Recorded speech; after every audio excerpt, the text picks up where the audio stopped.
Hey everyone, and welcome back to our channel. In today's video, we are going to show you how to add a tab in Salesforce. Let's begin. Now, the first thing that you need to do is to log in using your credentials. If this is your first time in Salesforce, I want you to click the sign up option. And from here, just follow the on-screen instructions and you're good to go. Adding a tab in Salesforce allows users to quickly access different objects, apps, or pages directly from the main navigation menu. Now, for you to be able to do that, I want you to click the gear icon on the upper right corner. Click the setup, and in the quick find box that's located on the upper left corner, I want you to type in tabs or tab. You see that? Click on it. Now here, these are some of the best ways for you to create custom object tabs, web tabs, Visualforce tabs, Lightning component tabs, Lightning page tabs. For example, if you wanted to create a web tab, all you have to do is click on new. All right. So these are going to be some of the options that you can choose. You have the page layout of the web tab you wish to create. Is it going to be a full page with a 2 columns with Salesforce.com sidebar? So I leave that option to you.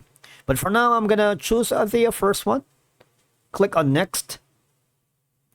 So as you can see on the upper right, there's going to be a steps out of 5. We're now on the 2. The tab label is something like this. And the tab style, you can search for the options. You can use an airplane, an apple, a bank, a big top, book. So these are going to be your options when you want it. Now, there are multiple options that you can choose from. But if you can't find the necessary fit of the style selector, you can create your own style. What will happen is you have the option to insert an image.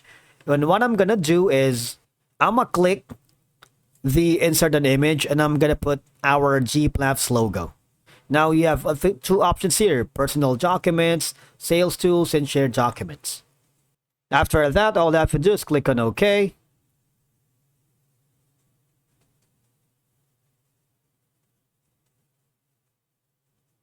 I'm going to click the boat for now. You see, you have the option for the content frame height pixel. You can put in anything from here. You can have the splash page custom link if you don't have, and you can put in the custom information as well. So this is going to be the preview. Click on next. Click on next. Wait for it to load.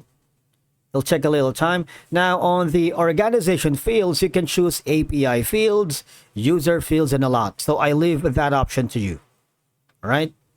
Now on the button or link URL, you can also do that and click on next. Just wait for it to load. Now, after creating your custom object tabs, you can create all of these under your disposal. All right. So these are going to be your options. Now, after you complete these steps, the new tab will be accessible to the users in the specified app, allowing for easy navigation and access to the associated object or page. All right. Remember, you can always create the tab in the setup and add it to the desired app using the app. Thank you so much for watching. We will see you again in the next video.